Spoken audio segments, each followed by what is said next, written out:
Et il est déjà temps de clore ce broker du jour avec un point pédagogique, le vôtre, David, évidemment.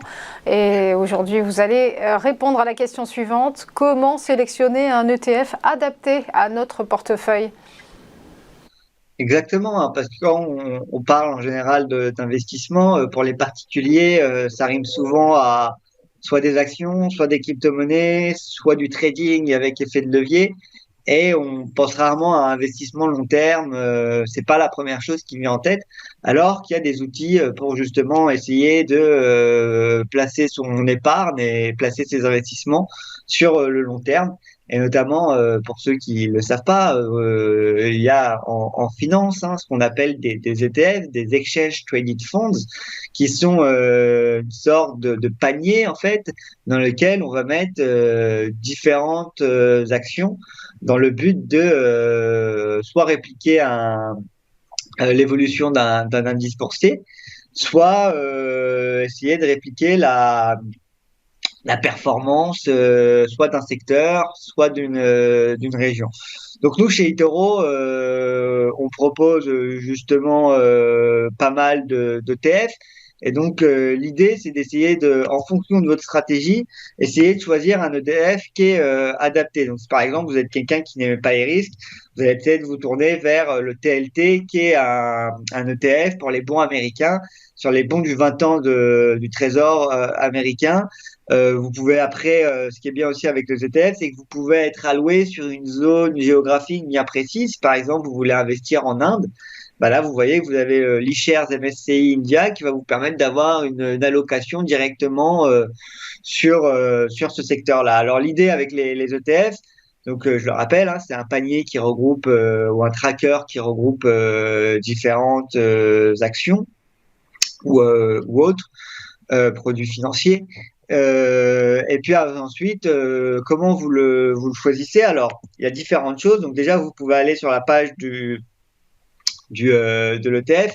Vous pouvez aussi aller sur les ETF. Si vous utilisez par exemple un site comme Morningstar, vous allez pouvoir aussi trouver toutes les actualités de l'ETF, ce qu'on appelle le DC, donc le document d'information clé pour l'investisseur, qui va vous permettre vous donner plus de détails, vous expliquer comment le portefeuille est composé, etc. Alors, bien évidemment, je peux pas vous dire cet ETF est plus adapté à vous que celui-là, mais si vous voulez des ETF plutôt safe, vous allez plus vous tourner vers des ETF qui vont répliquer l'indice ou répliquer vraiment une région. Si vous voulez des indices, enfin des ETF un peu plus risqués, vous allez aller sur des ETF qui vont répliquer des secteurs et des sous-secteurs. On peut penser notamment aux ETF de ARC avec la robotique, l'innovation, la fintech, etc.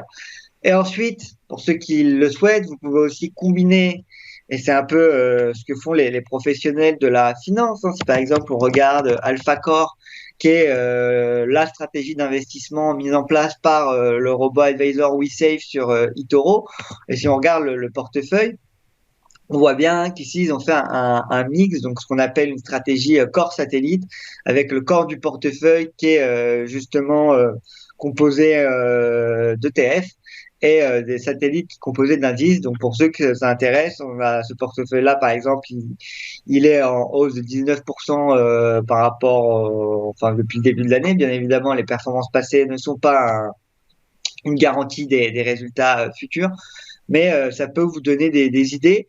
Et surtout, ce qui est important de noter, c'est qu'au lieu de toujours constituer un portefeuille, comme on le voit souvent en grande majorité, avec des actions ou des crypto-monnaies, il y a aussi les ETF à prendre en considération, parce que ça peut être un outil de diversification assez intéressante.